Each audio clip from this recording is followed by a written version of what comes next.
So let's shift gears now. We've been talking about evaluating financial performance, essentially looking backwards. Now we're going to shift our attention to looking forward in terms of doing financial planning and budgeting. I'm curious, just a show of hands, how many of you have a budget, like an annual budget for your company today? I see Margarita and Julie, Christine, good. So let's see. Margarita, we'll start with you. How do you go about creating that budget? How does it come about? First of all, I look around the demographics and see what is our competition around in that business that I'm focusing on, how many employees we have, what our goal is, how much bonus they want at the end of the year for themselves, what their goal is, because based off of that, that's how I motivate them to get to my main goal.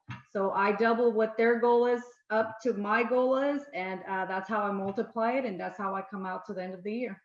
Okay, very good. Julie, how about for your business? How do you go about creating your annual budget? So we're 3 years into our company, and so we have some actuals that we're basing numbers on, and then we look at all of our contracted rates with the managed care companies to come up with a blended rate so that we can kind of take census numbers based on contracted rates for the revenue part of it.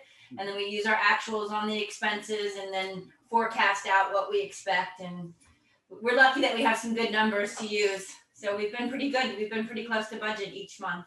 So you've got good historical data to then create those future scenarios. What would happen, Julie? What would happen if you didn't have that budget? So yeah, well, we've actually, like last year with COVID, we actually did a reforecast, right? So we had to take a look at what the numbers were that we had projected, and we actually wound up doing like a 3 plus 9 and a 6 plus 6, and just kind of managed it out and reforecasted a little bit, and then adjusted some of our expense, and then looked at our labor and looked to see if there was anything that we could do there that would be smart for the organization as well as our employees. Okay, good. So the reality is that my experience, and I think most of the data suggests that very few small businesses do any type of formal budgeting, meaning they have a document in terms of, okay, here's our 2021 budget. I think most small businesses do some type of budgeting up here in their head. The question, and it's similar to business plans, is what prevents it from going from here to something in writing? And I think it's largely a fear of being wrong about the numbers, overestimating, underestimating, whatever the case might be. So it just stays up here.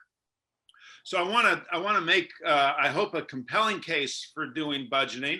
And if you want to turn to that page in your handout, and Natalie, if you're able to pull this up, on the top it says, why should we plan or budget ahead?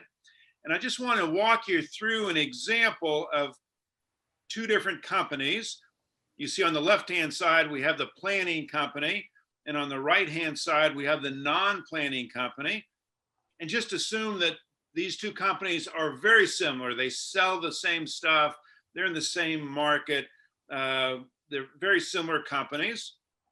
And we're at the end of 2015, and in 2015, both companies had sales of $1 million. So again, similar size, very similar. Both companies looking forward to the next year, in this case 2016, are projecting future revenue of $2 million. Both companies are expecting to double their sales in the upcoming year. With that $2 million in revenue in the new year, they're expecting $40,000 in net income, both companies.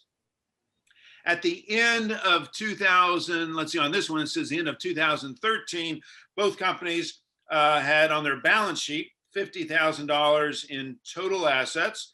And both companies are projecting in the future year, as they double their revenue, they're projecting to double their assets from $50,000 to $100,000 on their balance sheet.